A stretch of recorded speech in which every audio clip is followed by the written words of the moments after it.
mulai saja. Di sini terdapat pengertian. Tadi kan di judulnya penganggaran untuk perencanaan dan pengendalian. Jadi saya masuk ke pengertiannya dulu. Di sini ada planning, budget, dan kontrol atau perencanaan, anggaran, dan pengendalian atau pengawasan. Nah, untuk definisinya sendiri untuk perencanaan ini banyak ya pada saat mata kuliah pengantar manajemen juga kan ada pengertiannya dari beberapa pakar. Saya ambil di sini mengikuti dengan buku yang saya ambil, yaitu bukunya ada di RPS, bukunya punya Baldik Siregar. Baldik Siregar dan kawan-kawan. Akuntansi manajemen, silakan yang mau cari bukunya.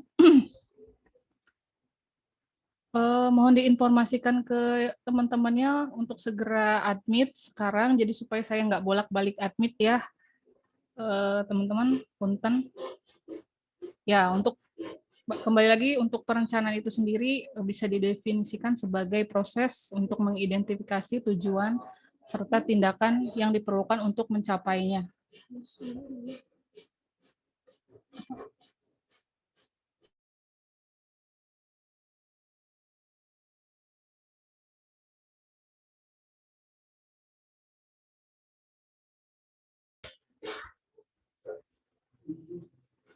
Oke, saya lanjutkan ya.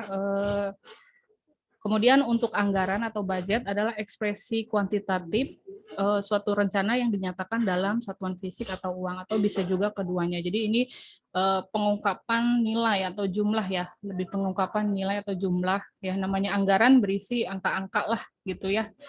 Jadi perencanaan anggaran untuk yang selanjutnya di sini ada pengendalian atau kontrol, adalah proses untuk menetapkan standar. Ini tujuannya untuk memperoleh umpan balik terkait dengan kinerja yang sesungguhnya, serta melakukan koreksi-koreksi apabila dari kinerja yang sesungguhnya itu ada penyimpangan dari rencana yang memang sudah ditetapkan.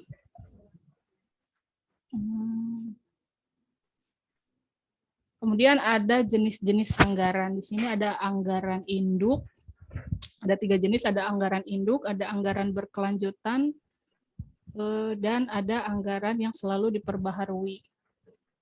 Untuk anggaran induk adalah sebuah rencana keuangan komprehensif atau secara menyeluruh selama 1 tahun yang terdiri dari anggaran dari berbagai departemen atau aktivitas. Nah, untuk anggaran induk ini bisa dibedakan menjadi 2 ya. Ada anggaran operasional dan anggaran keuangan. Untuk anggaran operasional itu terdiri dari anggaran atau aktivitas-aktivitas yang dilakukan perusahaan dalam rangka memperoleh keuntungan. Untuk aktivitas perusahaan yang dilakukan perusahaan, bisa kasih contoh ke saya. Silakan yang mau kasih contoh.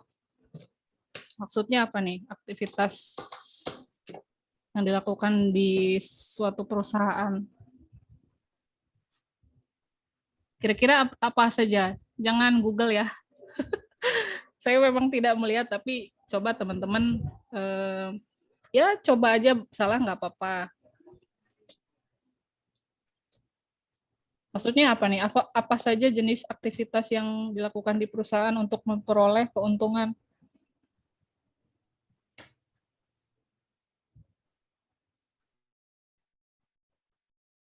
Bu, Lydia mau jawab boleh nggak, Bu? Siapa? Lydia, Bu. Ya, apa Lydia? Contohnya apa? Bu, kalau misalkan aktivitasnya di perusahaan itu rapat, Bu, meeting. Itu bisa disebut aktivitas, tapi bagian kecil. Jadi ada aktivitas inti perusahaan itu apa? Yang lebih inti. Tujuan dibikin perusahaan atau organisasi kan pasti ada tujuannya. Nah, untuk perusahaan itu kita misalnya mendirikan perusahaan. Tujuannya apa sih? Nah, aktivitas-aktivitas di dalamnya apa aja kira-kira?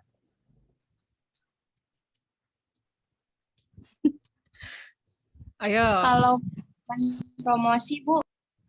Promosi bisa termasuk siapa ini? Elis Rodiah kelas A.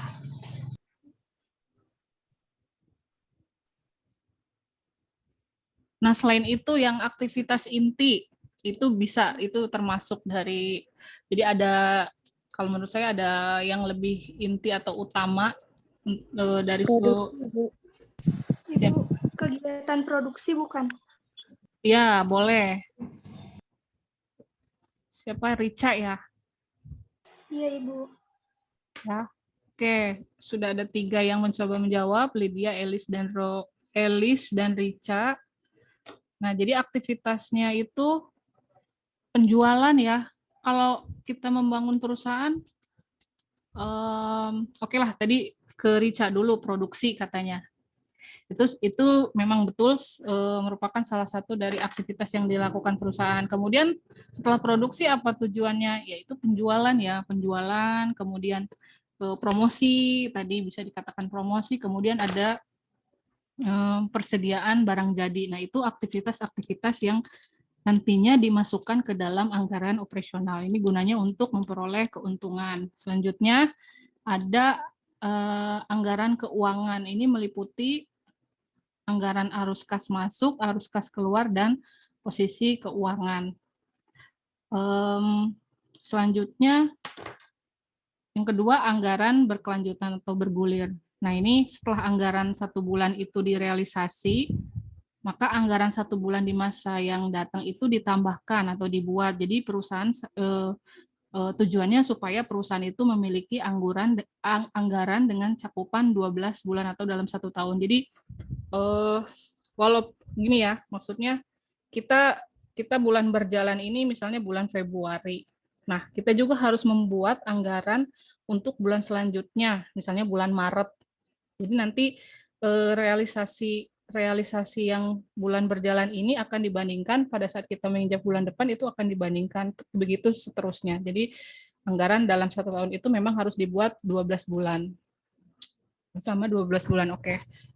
Yang ketiga, anggaran yang selalu diperbarui. Nah, ini tujuannya ini bukan karena perusahaan selalu memiliki anggaran selama 12 bulan tadi, melainkan untuk memperbarui anggaran induk setiap bulannya saat diperoleh informasi baru. Jadi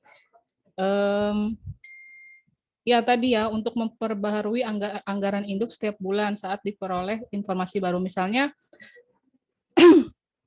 kan kalau anggaran induk dibuatnya kan setiap kapan? Teman-teman bisa tahu anggaran induk 1 tahun sekali ya kalau anggaran induk. Jadi kalau anggaran induk itu semua pos-pos dimasukkan 1 tahun sekali, biasanya di akhir tahun berjalan itu dibuat untuk tahun berikutnya. Nah, ini nantinya anggaran yang selalu diperbarui ini jadi tujuannya selama kita membuat anggaran selama 12 bulan itu, nah ini menjadi acuan kalau misalnya terjadi hal-hal misalnya selama setiap bulannya. Nah, nanti kan ada informasi-informasi baru, misalnya kan kalau anggaran itu kan bisa juga dipengaruhi dengan berbagai faktor. Nah, untuk yang sudah 12 bulan berlalu itu menjadi dasar untuk penentuan anggaran di tahun berikutnya. Jadi adanya informasi baru itu selalu diupdate untuk digunakan di anggaran induk di tahun berikutnya. Begitu ya gambarannya. Bisa dipahami sampai sini? Bisa dipahami, Bu. Oke. Bu. Ya, lanjut ya. Nah, ini ada manfaat anggaran. Manfaat anggaran di sini yang pertama, memaksa para manajer untuk melakukan perencanaan. Jadi memaksa, memang tupoksinya manajer itu kan salah satunya melakukan perencanaan ya, gitu. Jadi ini memang sudah menjadi tupoksinya dari para manajer. Oke, yang kedua, menyediakan informasi yang dapat digunakan untuk memperbaiki pengambilan keputusan. Jadi tadi yang saya jelaskan di anggaran induk itu kan jadi informasi-informasi yang ada selama 1 tahun berjalan itu menjadi dasar untuk pertimbangan anggaran walaupun anggarannya per bulan atau per triwulan atau per 1 tahun gitu ya, itu menjadi dasar untuk pengambilan keputusan di anggaran berikutnya. Yang ketiga, menyediakan standar evaluasi kerja. Nah, ini sebagai dasar untuk penentuan atau untuk mengevaluasi kinerja dari perusahaan itu sendiri atau unit-unit yang memang ada di suatu perusahaan. Yang keempat, memperbaiki komunikasi dan koordinasi. Jadi memperbaiki komunikasi dan koordinasi antar para pengguna anggaran atau laporan keuangan yang ada di suatu perusahaan. Di sini kalau yang saya jelaskan tadi, jadi ada keterkaitan antara perencanaan operasi dan pengendalian ya.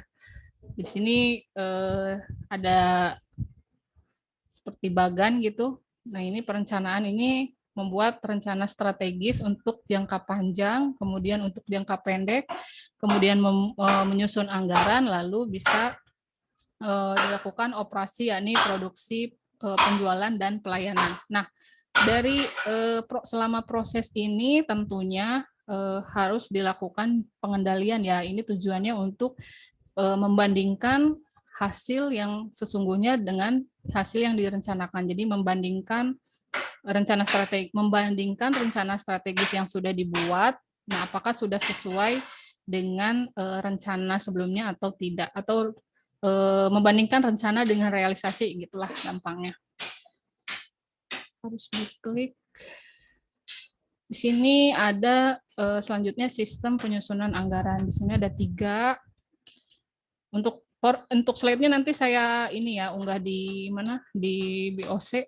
Jadi teman-teman silahkan mengunduh. Jadi jangan repot untuk mengcapture, mencatat aja apa yang memang kurang dipahami sama slide ya, gitu ya. Oke. Kembali lagi di sini ada sistem penyusunan anggaran, ada 3 sistem anggaran induk tradisional, ada yang kedua ada zero based budgeting, yang ketiga ada planning, programming, and budgeting system. Nah, untuk sistem anggaran induk tradisional di sini pembuatannya ini dari anggaran induk yang sebagian besar didasarkan pada anggaran induk di tahun sebelumnya.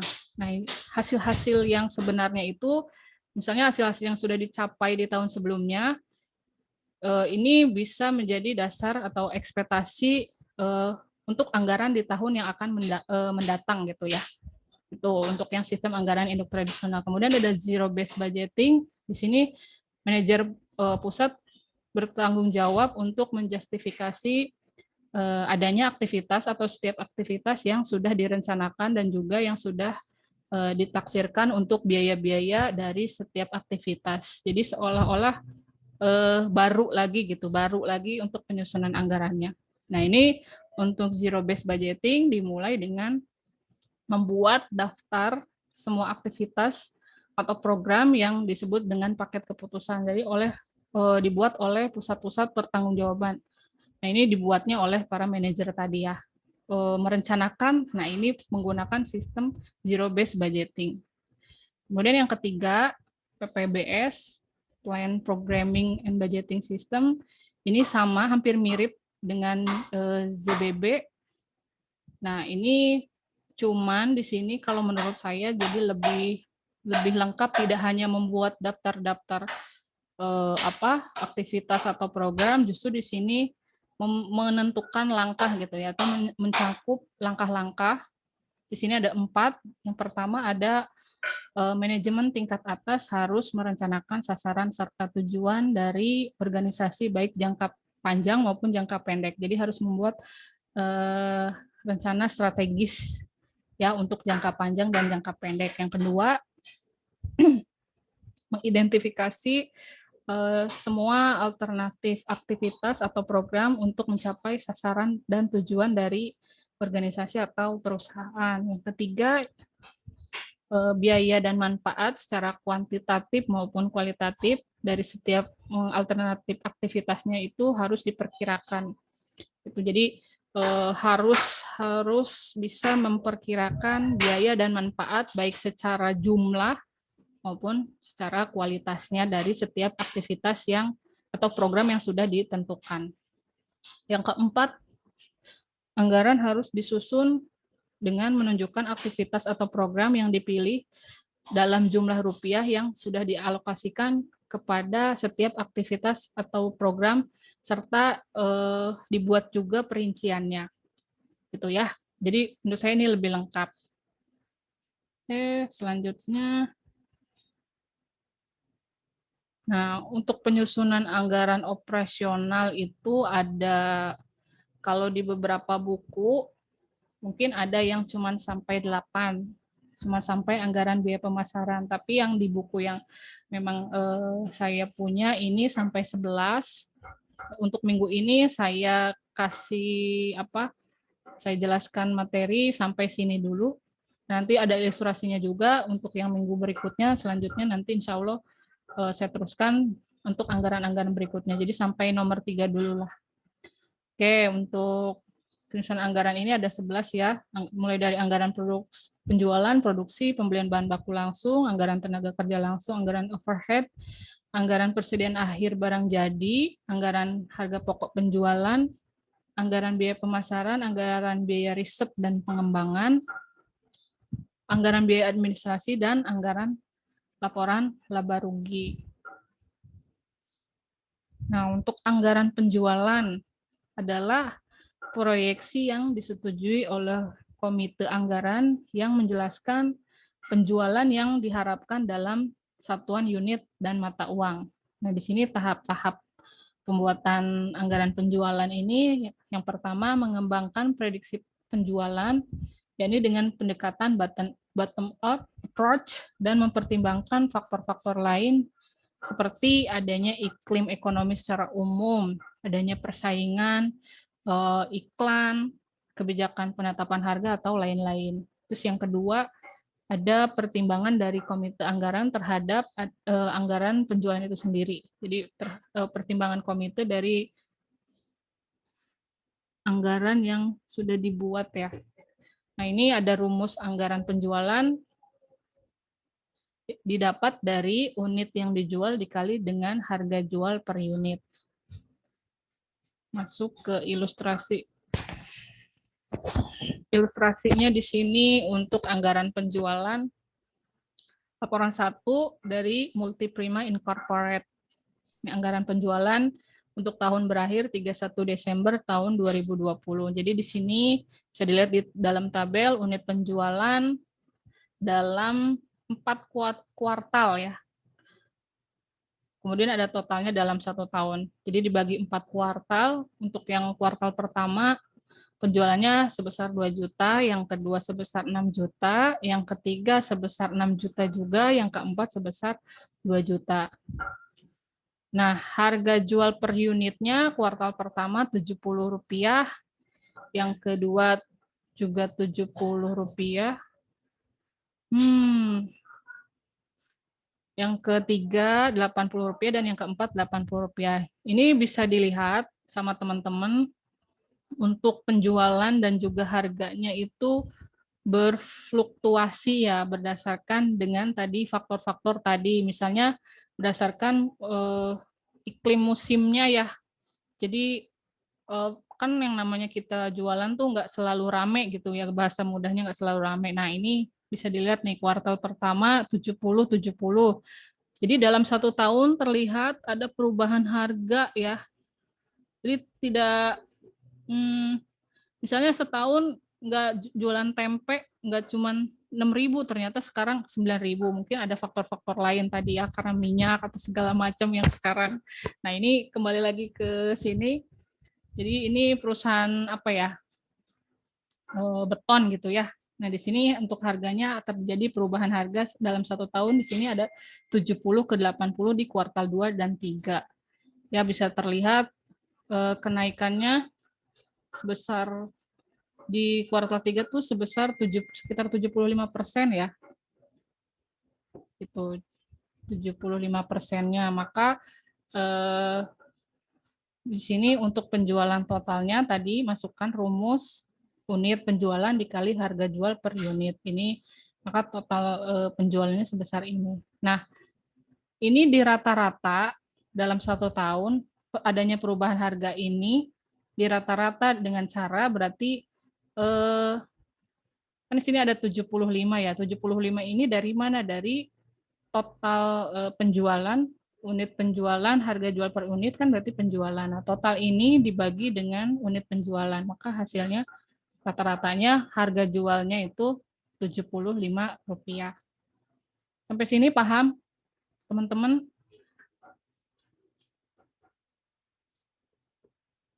Bisa dipahami? Bisa dipahami, Bu. Oke, Paham, Bu. ya baik. Oke, selanjutnya ke anggaran produksi ya. Di sini anggaran produksi itu menunjukkan jumlah unit yang harus diproduksi untuk memenuhi kebutuhan penjualan serta kebutuhan persediaan akhir. Dengan rumus unit yang akan diproduksi sama dengan unit persediaan akhir ditambah unit penjualan dikurangi unit persediaan awal. Misalnya contohnya si perusahaan Multiprima ini menetapkan persediaan akhir genteng beton pada setiap kuartalnya sebagai berikut, bisa dilihat dalam tabel 4 kuartal. Untuk yang kuartal pertama dan kedua sebesar 500.000, persediaan akhirnya kuartal ketiga dan keempat sebesar 100.000. Bisa dilihat untuk tabel selanjutnya untuk anggaran produksi di sini ada penjualan ya, ini dilihat dari tadi laporan yang pertama unitnya yang dimasukkan, kemudian persediaan akhir yang diinginkan, jumlah kebutuhan, kemudian dikurangi persediaan awal dan unit-unit produksi. Ini sini penjualan, persediaan akhirnya tadi dimasukkan, jumlah kebutuhannya ini ditambah, nah dikurangi persediaan awal tadi. Persediaan awalnya, nah persediaan akhir menjadi persediaan awal.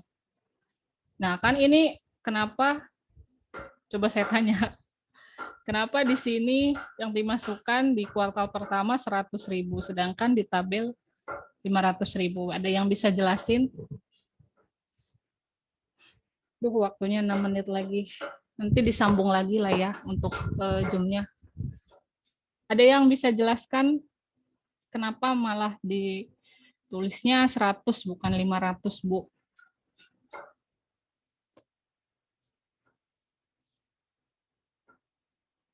Ibu, mungkin karena yang di kuartal 4-nya itu persediaan akhirnya 100, terus jadi naik ke kuartal 1 lagi itu nggak, Bu? Ya, siapa sih ini? Bisa cuman huruf A aja, punten. Aida, Ibu dari kelas B. Aida apa? Aida Milan, Ibu. Ya, jadi prinsipnya kan kalau persediaan akhir itu di tahun berikutnya jadi persediaan awal ya, maka di sini, nah persediaan akhir ini akan dimasukkan di tahun berikutnya itu menjadi persediaan awal, makanya di sini tulis 100, ini yang dimasukkan baru ke sini. Itu hampir benar tadi. Ya 100, 500, 500 dan 100. Ini tinggal dimasuk-masukin aja sebenarnya di sini ya. Dari penjualannya sudah ini, kemudian unit diproduksi didapat segini. Gampang lah ya, insya Allah bisa ya teman-teman. Ini kalau ini tinggal ditotalkan aja. Nah di sini ya untuk setahunnya ini kan per kuartal, ini per setahun. Gitu. Jadi ini sebenarnya mana ya? Nah, jadi yang bagian bawah itu adalah dari rumus. Nah, ini sebenarnya sudah bisa dipahami dengan begini, berarti ini ditambahkan, kalau dikurangin berarti dikurangin gitu. Jadi tinggal dimasuk-masukkan saja ke rumusnya. Maka unit yang diproduksi sebesar 2.400.000 untuk kuartal pertama, yang kedua sebesar 6 juta, yang ketiga sebesar 5.600.000, dan yang keempat sebesar 2 juta. Jadi dalam setahun itu unit yang diproduksi adalah sebesar 16 juta. Saya agak ngebut ya, punten. Yang ketiga, anggaran pembelian bahan baku langsung. Di sini dinyatakan dalam jumlah dan biaya bahan baku yang dibeli setiap periodenya, dengan catatan jumlahnya itu bergantung pada perkiraan penggunaan bahan baku dan juga persediaan bahan baku itu sendiri dalam suatu produksi yang memang dibutuhkan oleh perusahaan. Ini rumus pembelian bahan dinyatakan dalam unit, yakni persediaan akhir bahan baku yang diinginkan ditambah perkiraan penggunaan bahan baku dikurangi dengan persediaan awal bahan baku. Nah, nanti kemudian biaya pembelian bahannya itu pembelian bahan dikali dengan biaya pembelian per unit. Nah, ilustrasinya untuk laporan 3 Multiprima Incorporate, anggaran pembelian bahan baku langsung. Di sini unit yang akan diproduksi 2.400.000 di kuartal pertama, di kuartal kedua 6 juta, di kuartal ketiga 5.600.000 dan di kuartal keempat sebesar 2 juta. Kemudian bahan baku per unitnya sebesar 0,26. Berarti ini nanti kebutuhan produksinya itu tinggal dikalikan saja di sini 2,4 dikali 0,26. Nah, maka kebutuhan produksi per kuartalnya bisa dilihat di sini.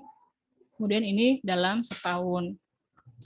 Lalu persediaan akhir yang diinginkan di sini untuk kuartal pertama dan kedua sama 80.000 kilo. Yang ketiga keempat, yang kuartal ketiga dan keempat sebesar 50.000 kilo. Gitu ya. Habis nih waktunya.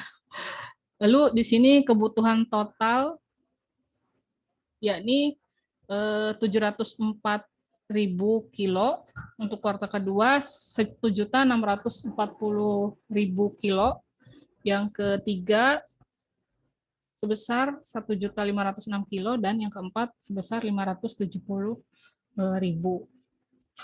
Ya, kemudian sini ada persediaan awalnya. Kuartal pertama 50.000, kuartal kedua dan ketiga 80.000, kuartal keempat 50.000, dikurangi ya, ini dikurangin. Kemudian didapat bahan baku yang akan dibelinya sebesar ini kuartal pertama, kuartal kedua, kuartal ketiga, dan kuartal keempat. Kembali lagi ke angka kebutuhan produksi, sama ya jumlahnya. Nah, kemudian biaya bahan baku, biaya bahan per kilonya. Di sini dikali 100 rupiah ya. Misalnya dikali 100 rupiah. Nah, maka didapatnya berarti biaya pembelian total sebesar ini. Untuk kuartal pertama 65.400.000, kuartal kedua 156 juta, kuartal ketiga 142.600.000, dan kuartal keempat sebesar 52 juta. Maka totalnya dalam setahun biaya pembeliannya sebesar 416 juta rupiah. Oke. Nah, ini untuk latihannya. Silahkan teman-teman bisa di screenshot.